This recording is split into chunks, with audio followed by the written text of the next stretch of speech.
সূরা বাকারায় আছে ওয়ামিনান নাসি মান ইয়াকুলু আমান্না বিল্লাহি ওয়া বিল ইয়াউমিল আখির ওমা হুম বিমুমিনিন।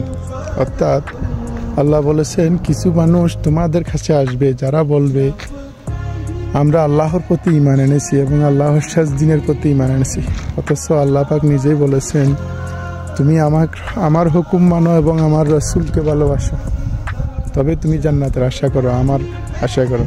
সেই কারণে তারা রাসূলকে বাদ দিয়ে আল্লাহকে ভালোবাসে। মনে রাখবেন, কালিমা থেকে যেমন লা ইলাহা ইল্লাল্লাহ মুহাম্মাদুর রাসূলুল্লাহ বাদ দিতে কারো সাহস হয়নি, পারবেও না, ঠিক তেমনি শুধু আল্লাহকে ভালোবেসে জান্নাতের আশা কোনোদিনও পূরণ হবে না। আর যারা আল্লাহর হুকুম মানবে এবং আল্লাহর রাসূলের তরিকা অনুযায়ী অক্ষরে অক্ষরে সুন্নাত পালন করবে, তারাই হচ্ছে যে প্রকৃত সুন্নি।